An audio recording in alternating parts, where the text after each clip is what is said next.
বিসমিল্লাহির রহমানির রহিম। প্রিয় শিক্ষার্থীবৃন্দ, আশা করি তোমরা ভালো আছো।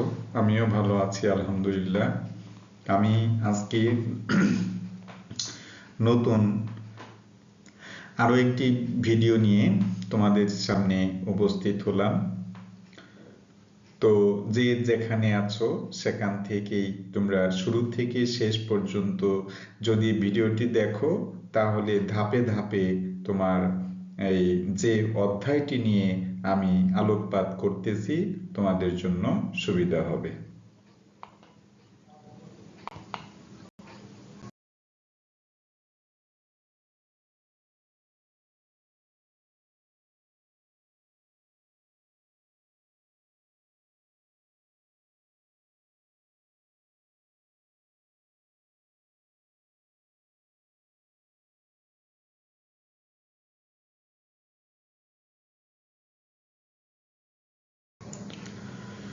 যদি কোনো প্রবলেম হয় তাহলে কন্ট্যাক্ট নাম্বার দেওয়া আছে এখানে, হোয়াটসঅ্যাপ 01711488315। এই নাম্বারে তোমরা অবশ্যই যোগাযোগ করবে।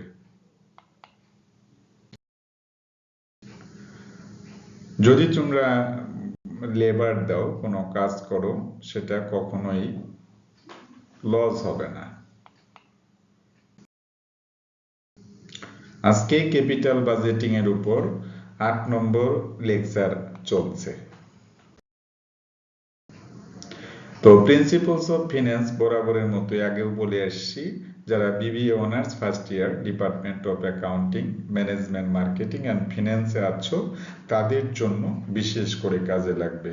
এছাড়াও যারা চার্টার্ড অ্যাকাউন্ট্যান্ট এবং আইসিএমএবি এবং বিভিন্ন প্রফেশনাল লেভেলে আছো, তাদের জন্য এটা অনেক হেল্পফুল হবে। আর এইচএসসিতে যারা আছো, তাদের finance and banking chapter, capital budgeting, Bangla version এবং ইংলিশ ভার্সনে, অর্থাৎ ইন্টারমিডিয়েট ফার্স্ট ইয়ারে যারা আছো তাদের জন্য আছে, এবং যারা পরীক্ষার্থী তাদের জন্য কাজে লাগবে। শুধুমাত্র বাংলা ডিপার্টমেন্টে যারা বাংলা ভার্সনে পড়ো তারা বাংলায় লিখবে, আর যারা ইংরেজি ভার্সনে পড়ো তারা ইংরেজিতে লিখবে। পার্থক্য এতটুকুই। তো আজকে একটা ডিফারেন্ট ম্যাথ নিয়ে আসছি তোমাদের সামনে। ডিফারেন্ট ম্যাথ বলতে এখানে বোঝাচ্ছি যে শুধুমাত্র একটা টপিকস এখানে কিভাবে পরীক্ষায় আসতে পারে। যেমন ধরো, Nila limited is considering buying a machine costing টাকা 5,20,000। অর্থাৎ নীলা কোম্পানি বিবেচনা করছে একটা মেশিন ক্রয় করার জন্য, যার কস্টিং পড়বে 5,20,000 টাকা। তো the expected life of the machine is 5 years, অর্থাৎ তার মেশিনটার কার্যকরী সময় হবে 5 বছর। উইথ স্ক্র্যাপ ভ্যালু অফ টাকা 20,000।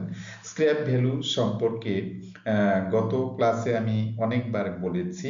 এটা স্ক্র্যাপ ভ্যালু বলা যেতে পারে, রেসিডুয়াল ভ্যালু বলা যেতে পারে, সলভেজ ভ্যালু বলা যায়, ভগ্নাবশেষ মূল্য আর কি। ভগ্নাবশেষ মূল্য ইতোমধ্যে তোমরা অনেকেই কমেন্ট করেছো যে তোমরা বুঝতে পেরেছো। অর্থাৎ কোনো একটা মেশিন পুরানো হওয়ার পরে তার কার্যকাল শেষে বা জীবনকাল শেষে বিক্রি করে যে পরিমাণ টাকা অর্জিত হয় তার নাম হচ্ছে সলভেজ ভ্যালু। তো ইট উইল অলসো রিকোয়ার টাকা 50,000 as working capital. Working capital লাগে 50,000 টাকা। The corporate tax rate is 40%. The expected CFBT, CFBT বলতে cash flow before tax for the next 5 years. তো ক্যাশ ফ্লো বিফোর ট্যাক্স মানে হচ্ছে tax দেওয়ার পূর্ববর্তী মুনাফা। উইল বি টাকা 1.5 লাখ, 1,75,000 টাকা, কত 2 লাখ টাকা, 2,25,000 এন টাকা, 2,50,000 রেসপেক্টিভলি। এভাবেই আমাদের ইনকামটা হচ্ছে। তো এখানে শুধুমাত্র একটা রিকোয়ারমেন্ট চাওয়া হয়েছে যে ক্যালকুলেট নেট ক্যাশ বেনিফিট। ঠিক আছে? তো দেখো, calculation for net cash benefit. তো এখানে অপর পেজে আমার ডিপ্রিসিয়েশনটা নির্ণয় করা আছে, তোমরা একটু দেখে নিবে প্লিজ। তো এখানে দেখো যে প্রথমে আমি ইয়ারগুলো সাজিয়েছি, এই যে ইয়ারগুলো সাজিয়েছি। ইবিআইটি মানে হলো earning before income tax, 1.5 lakh, 1,75,000, 2 lakh, 2,25,000 এবং 2,50,000। ডিপ্রিসিয়েশন এখানে 1 লাখ কেন হলো? আমরা জানি ডিপ্রিসিয়েশন মানে cost minus salvage value divided estimated life. তো মেশিনটার কস্ট ছিল কত? 5,20,000 আর সলভেজ ভ্যালু আছে 20,000। সুতরাং 5,20,000 থেকে সলভেজ ভ্যালু যদি আমি 20,000 বাদ দিই, থাকে হলো 5 লক্ষ টাকা। আর সেই 5 লাখ টাকাকে যদি কার্যকরী সময় 5 বছর দিয়ে ভাগ করি, তাহলে প্রত্যেক বছর আসে 1 লাখ। সুতরাং এই হলো ডিপ্রিসিয়েশন 1 লাখ, 1 লাখ, 1 লাখ, 1 লাখ এবং 1 লাখ। তোমরা বুঝতে পেরেছো? আর ইবিটি মানে হলো আর্নিং বিফোর ট্যাক্স, অর্থাৎ ইবিআইটি থেকে ডিপ্রিসিয়েশন বাদ দিলে ইবিটি পাওয়া যাবে। এই ইবিটি যা পেয়েছি তার উপর ট্যাক্স ধরতে হবে 40%। সুতরাং 4 5 20,000, আবার দেখো 75কে 4 দিয়ে গুণন করলে 30,000, আবার 1 লাখের 40% 40,000, 1,25,000-এর 40% 50,000, 1,50,000 টাকার 40% 4×15 60,000। বুঝতে পেরেছো? তো এই 50,000 থেকে ট্যাক্স 20,000 বাদ দিলাম, 30,000, এটার থেকে এটা বাদ 45, এখানে 1 লাখ থেকে 40 60,000, 1,25,000 থেকে 50 বাদ দিলে 75, 1,50,000 থেকে 60,000 বাদ দিলে 90,000। ঠিক আছে? এরপরে ইএটি পেলাম। ইএটি মানে আর্নিং আফটার ট্যাক্স। এই আর্নিং আফটার ট্যাক্সের সাথে ডিপ্রিসিয়েশনটা আবার কি করতে হবে? অ্যাড করতে হবে। তাহলে কত হবে? 1,30,000। এটি হলো CFAT, cash follow after tax.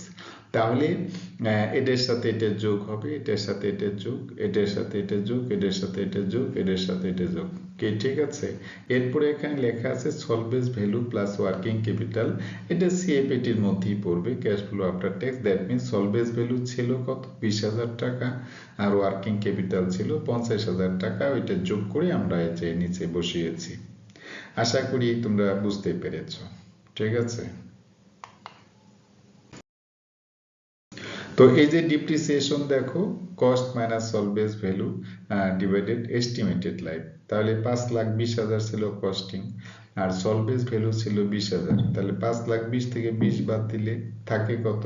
5 lakh. ওই 5 লাখকে 5 দিয়ে ভাগ করলে কত হয়? 1 লাখ। সুতরাং এই 1 লাখই হলো ডিপ্রিসিয়েশন। আশা করি তোমরা বুঝতে পেরেছো। তুলনামূলকভাবে আজকে কিন্তু ভিডিওটা তোমাদের কি হবে? সংক্ষিপ্ত হবে। ঠিক আছে? তো এতক্ষণ পর্যন্ত যে কথাগুলো বললাম, আশা করি তোমরা বুঝতে পেরেছো। যদি বুঝে থাকো তাহলে তো ওয়েল, আর যদি না বুঝো তাহলে আমার কমেন্ট বক্সে অবশ্যই জানাবে। ততক্ষণ পর্যন্ত যে যেখানে থাকো, ভালো থাকো, সুস্থ থাকো এবং নিরাপদে থাকো। আজকে এই সংক্ষিপ্ত ভিডিওটা এখানেই শেষ করতে চাচ্ছি। ভালো থাকো, সুস্থ থাকো, নিরাপদে থাকো। আসসালামু আলাইকুম ওয়া রাহমাতুল্লাহ ওয়া বারাকাতুহু।